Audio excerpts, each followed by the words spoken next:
Peace, peace, peace, peace, peace. I'm Rami Salam Mel. I thank you for watching. Thank you for joining. We have a Rise of the Moors Wakefield standoff update. Today is September 19th, 2021. I have a compilation of clips that I'm going to play, but before I get to that, I wanted to read this article. This was posted on the 15th of September. The author is Haley Cornell. From patch.com, and I'll post the links in the description of this video so you can see the source for yourself.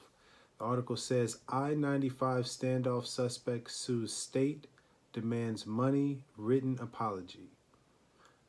Jamal Talib Abdullah Bey wants $1,000 for each day he has been in jail since his July 3rd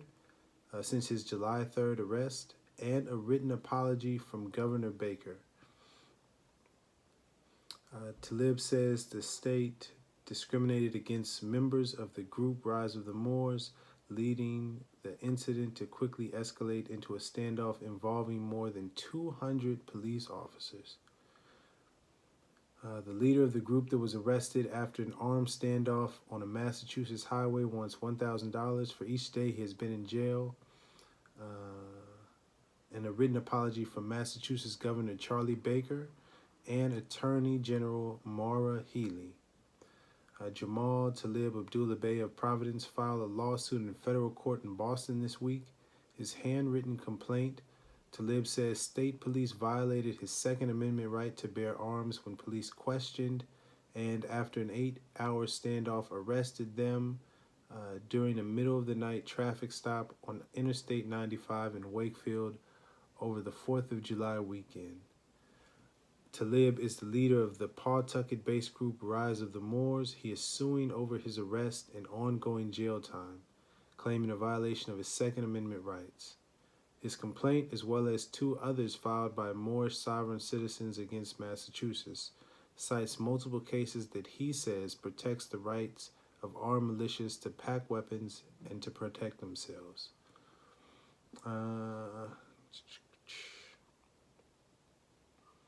Talib says his heavily armed group should have never been questioned, never mind arrested, in Wakefield on their way from Providence to Maine to train on their large-capacity firearms they had with them July 3rd. In his lawsuit, Talib says state police discriminated against members of the group and allowed it to escalate into a standoff involving more than 200 police officers. According to court documents, the group accused state police and the other defendants of defamation and discrimination of national origin and deprivation of rights under color of law.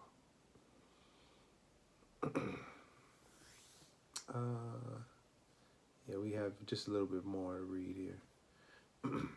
Talib references the rulings on cases he brought up, including one case involving stun guns in Massachusetts that protected the rights of militias like his to prepare for a foreign invasion from the northern states or an act of domestic terrorism in the northern states, such as Maine.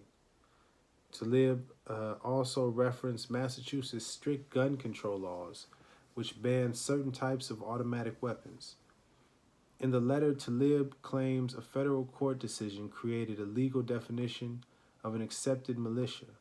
By definition, members must wear uniforms, have a chain of command, open carry weapons, and practice with their weapons, which is what he claimed the group was on their way to do when stopped. Earlier this month, members of the group refused to give their names, enter pleas, or recognize the authority of the court when appearing before a judge in Malden. Most of the members refused a court-appointed attorney, asking instead for someone not licensed to practice law in Massachusetts to represent them. In the federal complaint, the group claimed that any proceeding of a case to which a Moor is a party is a violation of that Moor's constitutionally secured rights, citing a treaty between the United States and the Moroccan Empire signed in the 1780s. The document also claims that Moors are not, nor have ever been, a U.S. citizen. The Rise of the Moors group is a part of a sovereign citizen movement deemed by the Southern Poverty Law Center to be extremists. They claim to be outside federal and state jurisdiction. So that's the end of the article. Um, it's very interesting. And I also post a link to another article that actually has the a link to the written document so that you can see the document that he submitted for yourself. Um, yeah, so that is the current news update, as well as the videos that you're about to see. And also, I just wanted to state that the views and the views and the perspectives expressed in the compilation of videos to follow does not represent all Moorish Americans in general. I just want to make that clarification and that distinction. Um, yeah, thank you for watching, and let's proceed with the video. And oh, I'm sorry. And if you would like to contact me, you can obviously just reach out in the comment section, or you can email me at iamhhtemple@gmail.com. Thank you. Peace. Peace, Moors. This is a word from Jamal on a, what's today? Tuesday? Yes. On a Tuesday. August 10th. Here is what you gotta say. August 10th. Oh. I was gonna say Rami's still a punk. He's still what? Rami is still a punk, and he's still wrong. No, don't do that, don't do that. He's still a punk, he's still wrong. Still upright, independent, fearless. And it's funny how he's Jack and Taj always posting that one picture that he has of him, and now all of a sudden he's questioning why a 73-year-old man's not coming to court. He's 73 years old. What more do the Moors want from him? How about you, the young Moor, who's supposed to be putting him in the back, take charge and help? But no, you're going to forsake your brother. You're going to cast away your own brothers. That's a coward. Not that. Mosquitoes. Mosquitoes are useless. And the prophet said, one day we're going to look around and wonder what all these people are doing here. And Rami's one of those people. What do you do? He said, how come Taj is doing hour-long videos but not going to court when all he does is hour-long videos on me? He's a whole coward. And anyone that respects him is also a coward. And anyone that respects any man that disrespects my wife while I'm in here is also a coward. Oh, what else? Oh. State of North Carolina versus Huntley specifies that the carrying of a gun constitutes no offense. Ooh. What else?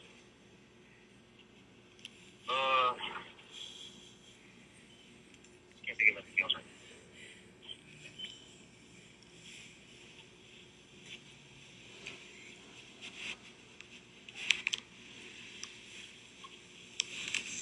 Still going. What? I said it's still going. You good? No. Oh, for the probable cause hearing thing, right? Did you post that video already or no? The video of your letter? Yes. Oh, well, I'm gonna say it again anyway. Okay. Probable cause must be determined at the time of the stop.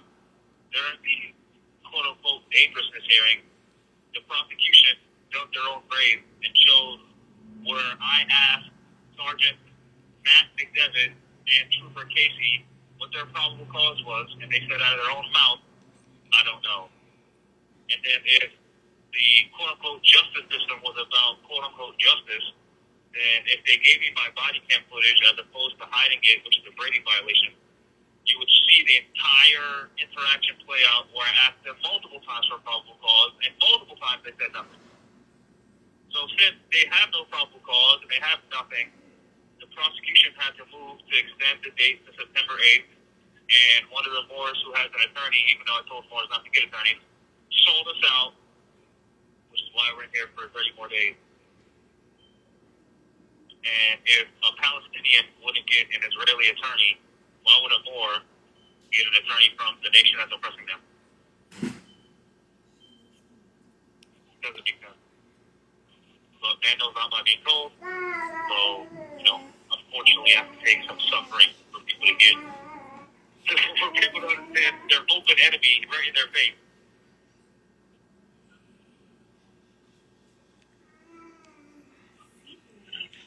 Anyone who's against love, truth, peace, freedom, and justice is an enemy. Anyone who is ignorant, anyone who is full of hate, and anyone who has blind belief is an enemy. It doesn't matter what color of skin you have, and it doesn't matter what blood pumps through your veins. If you're full of hatred, you're an enemy. If you deal with blind faith, you're an enemy, or blind belief, you're an enemy. If you deal with ignorance, you're an enemy. It doesn't matter what you look like. And blind faith means a lot.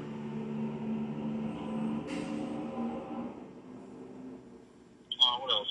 Oh yeah, boards of men, upright, independent, and fearless who care for their loved ones and follow the prophet to a destiny which is not certain nor known. They're fortified, keyword fortified, by the impregnable doctrine, meaning nothing gets through it. Impregnable doctrine. Those upon love, truth, peace, freedom, and justice. Therefore, folly at its greatest height, folly culprits with his feet is placed with faith such around. They try and find, but their own bad planning brings down wrath upon their heads like the souls old enemies had. Intrigue and skillish cunning find a difficult path to travel within the ranks of the Moors. Just so because the Moorish movement has been well planned by Prophet Noble Ali, whose weighing powers are abundant, unknown, may be called into action as a matter of defense at any moment. So, stop being cowards. There's nothing to be cowardice about. Also, read chapter 13 of the Mysteries of the Silent Brotherhood of the East. Also, read chapter 2, chapter 7, chapter 8, chapter 9, and chapter 47 of the Quran of Muhammad. You'll see what's going on here today. I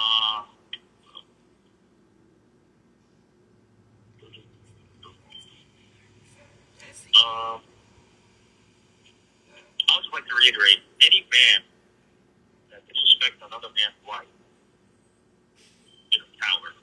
And any man that supports that man is also a coward. And any groups of people that support anyone that does that is a coward. Peace, Mars. So, Middlesex County Jail in Billerica, Massachusetts. Yesterday, during the storm, the power had gone out a couple of times. The last time the power went out, the fire alarms were sounding for about 45 minutes, and they sent in like 30 guards to force everybody back into their rooms. They've been locked up for over 12 hours, and I'm sure it's been longer for some people because some people got wrecked and some people didn't get a chance to get wrecked. So the people who didn't even get a chance to get wrecked have definitely been locked down for a lot longer than that. But the water is coming out brown, and they had shut it off at one point because there's sewage coming out of it. So they've been locked up in the dark in their cells, or in the cells, for a long time without being let out, without running water. So they don't have anything to drink. And as, let me see your phone. As Conald Quisquiano Bay was messaging his wife, telling her to alert the media about what's going on there, they canceled his text message plan. Let me see if I can show you.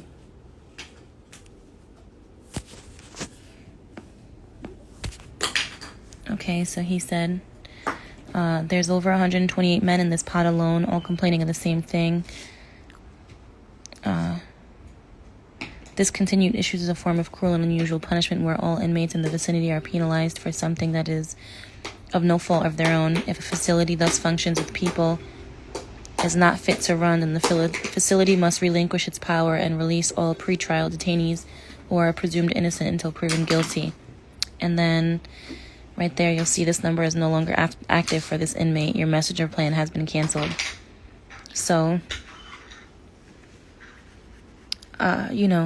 they're not allowing them to reach out. It's obviously an issue they don't want to alert the public about. So if Moores could call the jail, call the governor of Massachusetts, I believe his name is Charlie Baker. I'm about to make a phone call as well. Let him know and let them know that they have to release all pretrial detainees, especially because of the so-called COVID spikes in Massachusetts.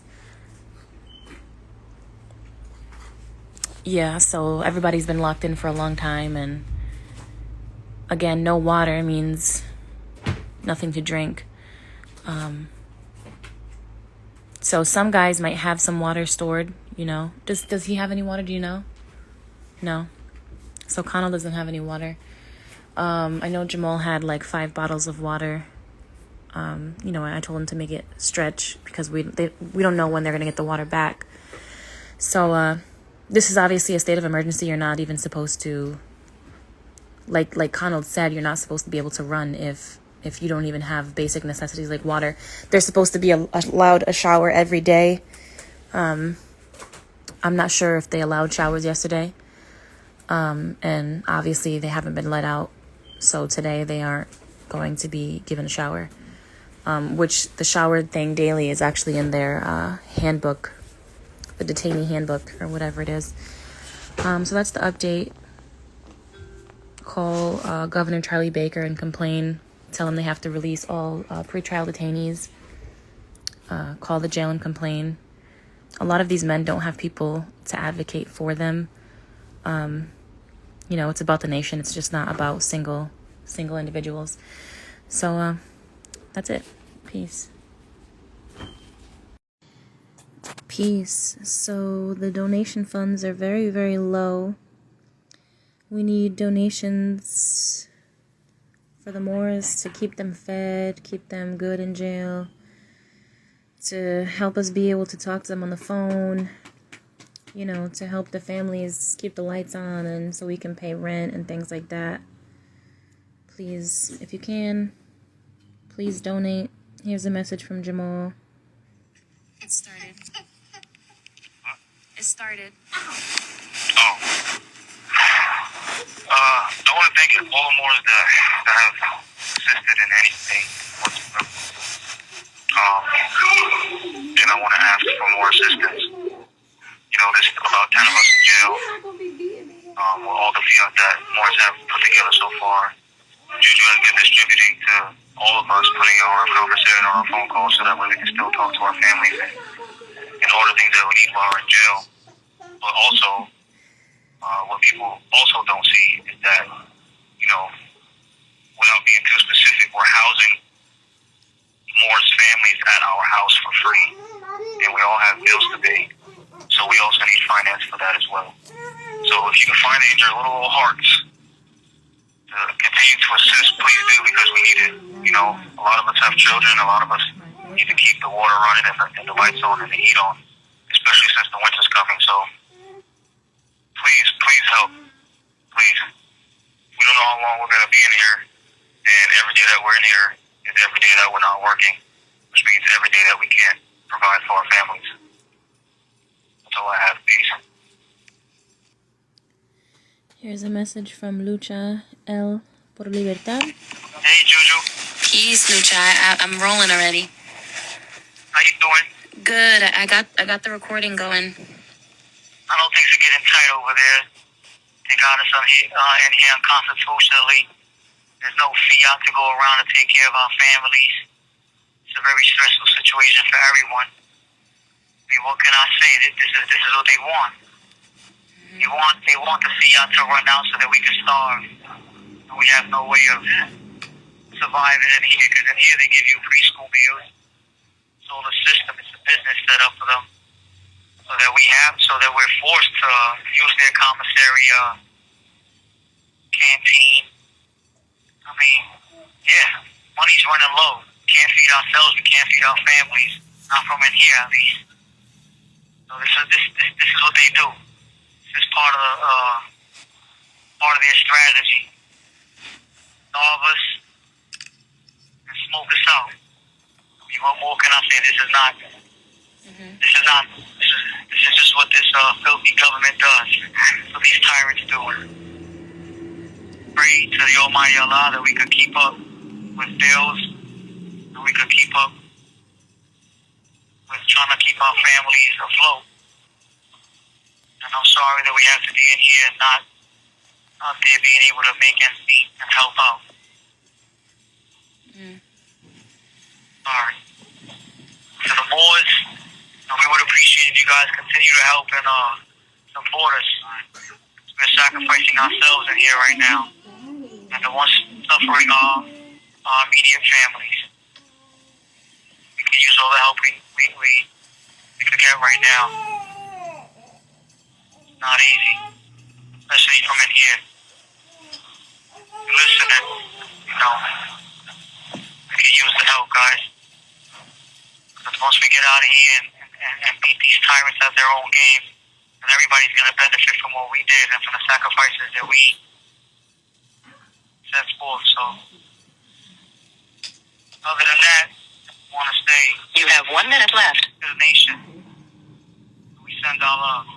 Juju. Peace. Love you, sis, alright? Love you too. Hold it down. Keep holding it down. I will. We'll be out of here soon, okay? I know. Alright, much love. Blessings to everyone. Peace. That's it, Moors. We need fiat. We need fiat to help the Moors. We need fiat to help the families. Send what you can if you can. Thank you very much. Also, it's sad. It's just sad, going to court and only a very select few of Moors show up. It might be 10 or 15 Moors that actually show up. We don't look like a nation. It don't feel like a nation. Please come out if you can. It's embarrassing. It really is embarrassing. We shouldn't be there with as little numbers as we have when there's so many Moors being held in the same area. So just please, we need your help. A lot of people say if there's anything that I can do, please let me know. We need fiat, we need donations, and we need Moors at the court. So be there. Peace.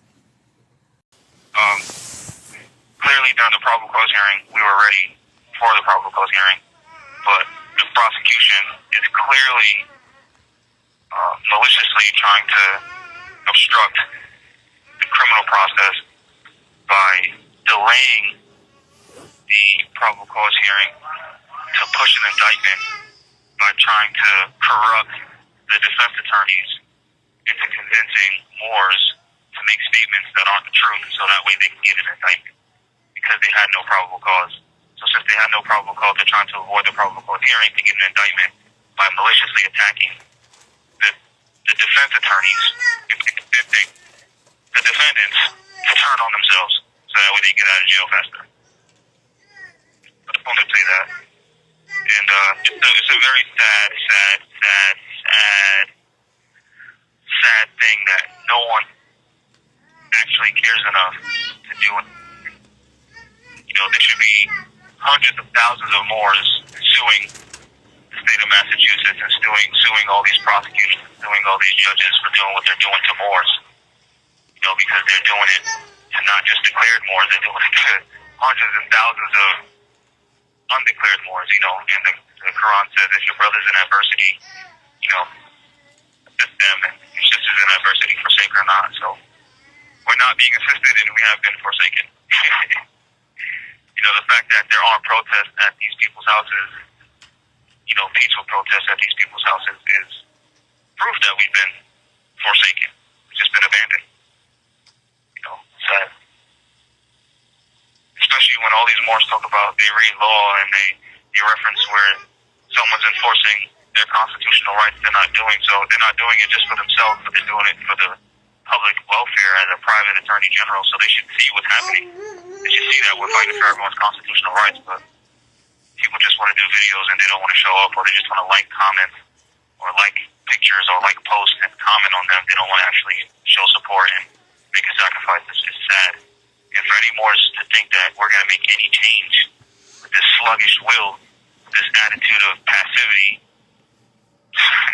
we might as well just give up now. All of us. The entire nation might as well just unnationalize again. Cease wearing your turbans and fezzes. Yep. And return to the state in which the Prophet found you.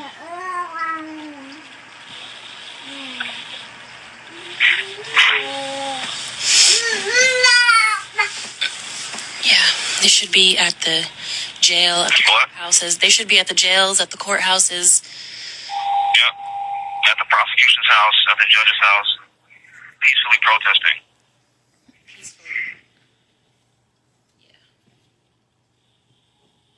But people don't care. But bro, I have witnessed Moors threatening to kill another Moor over fiat. And little bits of fiat. I've seen Moors threatening to kill other Moors over having sexual relations with an ex. And in both situations, I had to intervene to come to some type of peaceful resolution as a sheik. So Moors are willing to kill their own people, but can't peacefully protest? That's fucking crazy.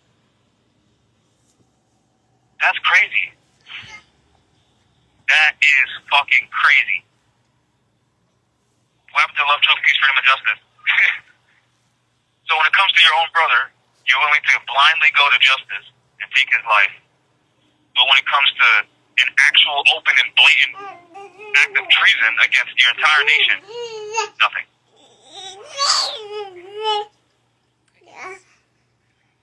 Because the European is the Moorish god. Facts. That is a fact. The European, the pale-skinned, blonde-haired, blue-eyed European, and the pale-skinned, dark-haired, dark-eyed European is the Moorish god. Period. They don't honor their ancestors and their foremothers and forefathers. They're not afraid of the universal Allah. That's not who they're afraid of. They're afraid of their pale-skinned god. That's why they don't challenge their pale-skinned god. And then when they do challenge them, right, they're so afraid that, their ego and their arrogance tries to mask their fear, so now they're yelling and throwing a fit like a child, throwing a temper tantrum because they can't confront their god. So they have to just emotionally outburst. It's sad. And by their god, I mean the European.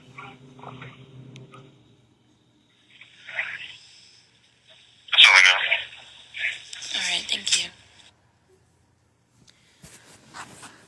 Peace. So, yes, I am going to be doing a live ASAP.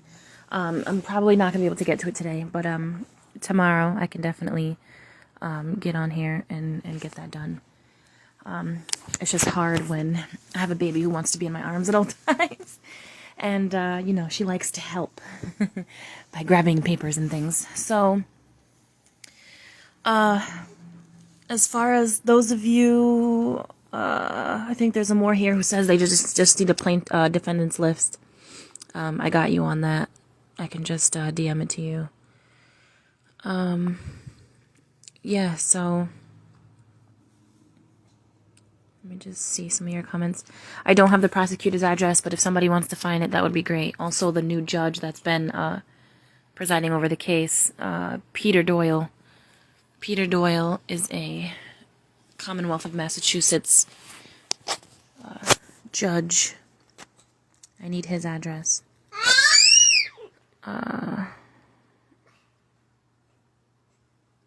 So, yeah, we aren't doing anything as a nation to help these Moors.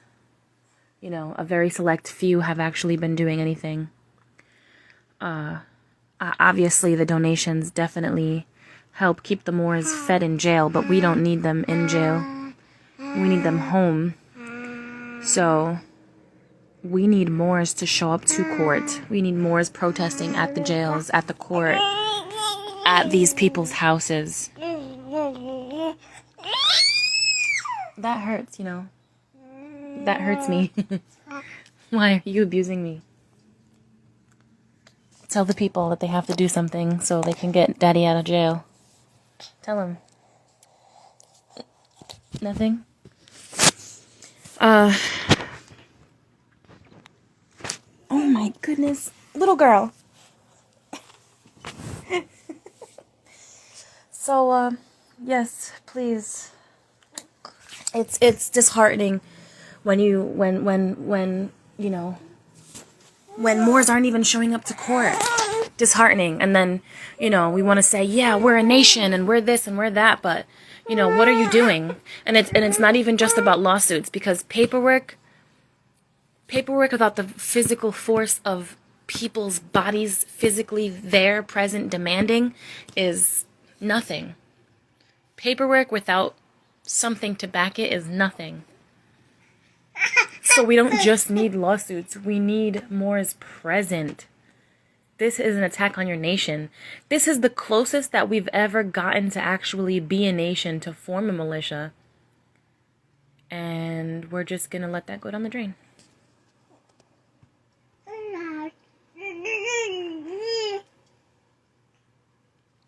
You can get blocked post haste, because everybody thinks they have the answer and everybody thinks they know what we've been doing. Everybody thinks they know what steps we've taken. Okay, tell me what steps we've taken. Matter of fact, don't tell me, because I really don't care what you have to say. And I'm speaking to whoever this person is in the chat. You will be blocked immediately. Anyway. Yeah. It seems as if we're not positive, but it's looking like one more has been released on probation, which means he lied on a certain particular person's name to get out. So he's probably flipped as a state witness and to just agree to whatever the state wants him to say. So that's not good. The last hearing that they had, the judge did mention something about addressing jurisdiction at this next hearing, and it does seem as if media is no longer in the room. I'm not sure if it's, you know, all I can do is speculate about that. You know, it could be, you know, media is not in the room anymore because of obvious reasons, such as people bringing up jurisdiction and the fact that it hasn't been proven for the record. But anyway, Moors, we need you now more than ever. Again, if we sit here and watch them do nothing, if we sit here and watch them violate our Moors, who were taking a stand to protect us as a whole, then we would have watched dirty Moors kill the prophet, and we would have sat by and done nothing. So, I've said that before, and I'll say again, in the words of the late, great Robert Nesta Marley, he said, how long will they kill our prophets while we stand aside and look? You know, this may not be physical death, but this is death of the soul, sitting there in jail, rotting, especially when you're innocent. So let's not let it happen. And I'm going to tell you, to be honest, it has been an embarrassment. I'm literally ashamed and embarrassed of all of us as a whole, because there have been about maybe 10 Moors max.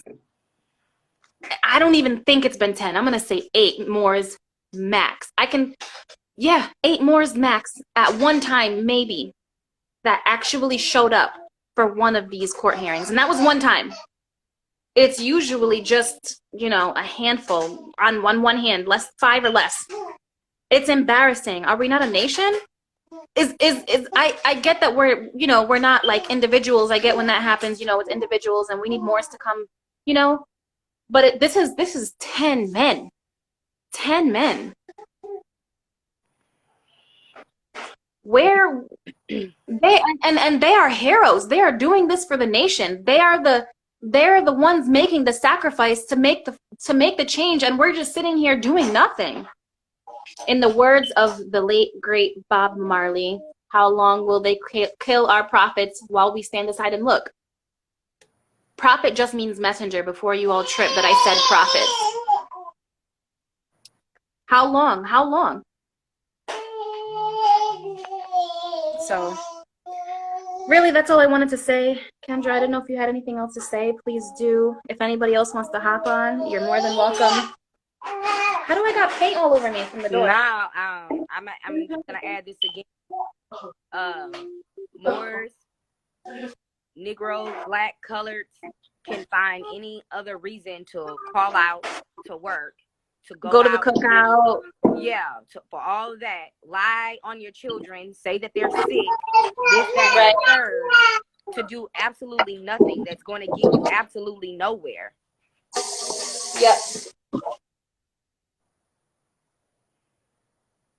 Or I can't take off because I got a new job. Fuck that job. Yep. Fuck that job. Guess what? Same way you got that one, you'll get another one. And literally, if you stand up for your nation, maybe that next job will be your own, that you own. Mm-hmm. It got a whole lot of us looking like Uncle Tom's for real, not supporting. Like, to be honest. So, this is an SOS. This is an SOS. Moors are being treated terribly in, obviously in both jails, in all three jails, but the Moors are being treated terribly, especially in Essex Middleton County Jail. Essex County, it's called Middleton Jail in Massachusetts. So they've just been doing so many different things to them daily. They usually call me every day, twice a day, and I haven't heard from them at all today. I know they were restricting numbers for Tarif Sharif Bey, so he's not allowed to call out, but Aban El Kura calls, like I said, twice daily, and we got somewhat good news, or what could be good news, yesterday about the case, and now all of the sudden today, no one has heard from them at all, not their wives or their loved ones. I am going to reach out to one of the standby counsels. They kept one of the standby counsels because they can't get mail in or out. So the standby counsel has been, following their instruction and getting things in and out for them. So they held on to this one standby. But no one has heard from them, and we're worried. So Moors need to call the governor of Massachusetts. We need to call the Malden District Court. We need to call Essex, Middleton, aka Essex County Jail in Massachusetts. Again, the governor. We need to be making a stink about this. The reason why they can continue to do this is because we're not doing anything. They can literally do whatever they want to us, and we won't say or do anything. So we really need you all to step up and help with the situation. We need Moors present. We need Moors calling. All it takes is a phone call. Please Google the numbers to the Massachusetts governor's office, to Middleton County Jail, also known as Essex County Jail in Massachusetts, as well as the Malden District Court of Massachusetts. That address is a little funny. I think they're moving, but they're 4040 Mystic Valley Parkway, so make sure you got the right one. Please call them. Make a stink, make noise, because there's a lot of things happening right now with the Moors. Some Moors are getting released,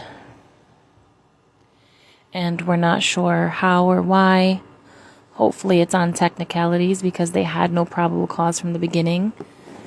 Some weren't even identified until their family hired them an attorney and gave up all of their info. Some weren't even named in the situation at all. Some weren't named bearing any arms at all. So I'm hoping they're getting out on those type of technicalities and they're not, lying on other Moors' names in order to get out, because they tried. Those of you who heard the Zoom call, Aban El Kura talked about how his standby counsel tried to get him to sign false statements blaming Jamal and basically lying on his name. So if they try that with any other Moors, just know their lies, one. And two, hopefully, since Aban was so brave and courageous to, share his truth, that they can no longer coerce Moors or blackmail them or bribe them to lie, to commit perjury.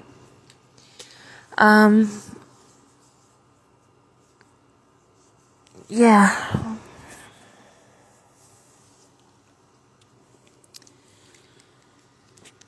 We need help. We need help. We can't forsake our brothers. I mean, they're strong-minded and they're doing as well as possible, but they're suffering. And they need us to stand together as one. Please. I don't know how else to ask. It's like I'm begging to dead air, basically, since I'm on this live. But Moors, we need you all to come through. We cannot allow them to sit there and rot for not committing any crimes. And the Malden District Court knows that they don't have probable cause, so they are trying to stall time in order to get an indictment. I'm gonna play a message that I recorded earlier from Jamal and one from Lucha. Hold on, let me see.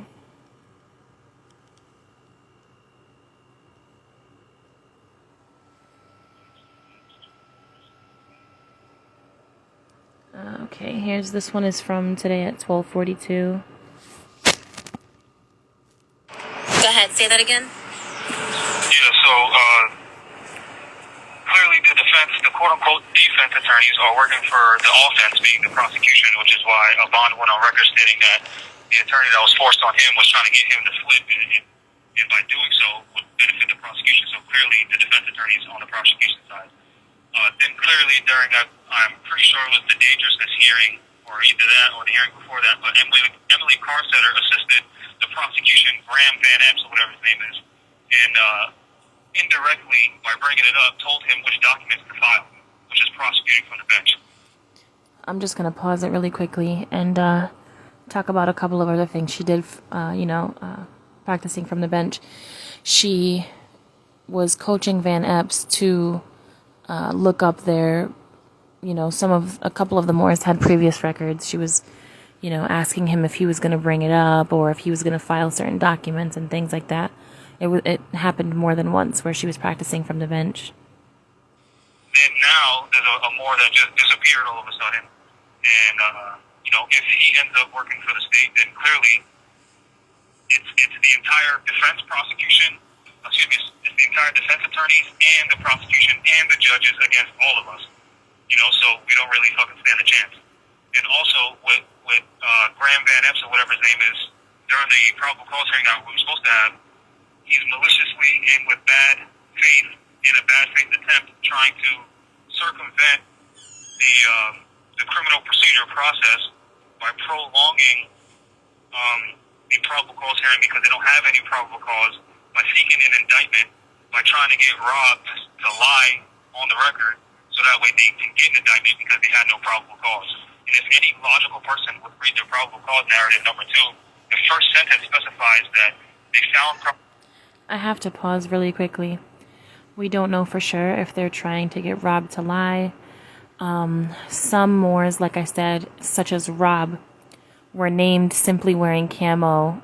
And I'm not positive he was wearing a bulletproof vest or not. But wearing a bulletproof vest is not a crime. So since he was named without any arms and he has a lawyer, he could be released based on that alone. And also, Rob was one of the Moors to flee the scenes because he was scared. So that's why he was pictured with Will, walking up to the police and just, they were the first ones to get arrested because they just broke off and left because they were scared. So we don't know for sure that he's going to lie or that he did lie. Just keep that in mind. There's just a lot of working pieces right now. Probable cause after the fact, meaning they found probable cause after, once they reviewed the video footage, they found probable cause after they spoke to detectives. They found probable cause after they did their inquiries, which the Commonwealth of Massachusetts has case law after case law after case law specifying that probable cause cannot be determined based on hindsight, which I have in my response to the probable cause narrative that's already filed with the courts. That was filed with the courts at least 2 weeks before this past court date of August 8th. So clearly the prosecution is trying to avoid the probable cause hearing because they're not ready. And from what I've been told by close friends and relatives, that after I spoke on the record, there was a defense attorney that agreed with everything I said. So any more that disagree with me, there's a registered bar member agreeing with everything that I said. Two of them. So that's what's happening right now. They're violating everyone's rights on national television. They're doing it on Zoom in front of all these witnesses, and everyone is just acting like, oh, this is just how it normally goes, when that's not how it normally goes. Also, if you read the dangerousness hearing, the Massachusetts statute on it, the judge is supposed to specify in writing what the probable cause was and what the facts to determine the probable cause was, which Emily Carsetter of 33 Clark Street, Boston, Massachusetts, she only specified orally that probable cause was found. She did not identify what it was, and she did not write down what it was and give us all a copy, which according to the dangerousness rule, I believe it's 276, subsection 58A, number 4, she's supposed to do that. But I already put in a notice of violation of that as well. So our rights are going to continue to be violated until the people speak up and say something about it. So the people can also write letters to the governor of Massachusetts and respectfully and constitutionally demand that he release all of us at once and we all get acquitted, because the governor has power to do that.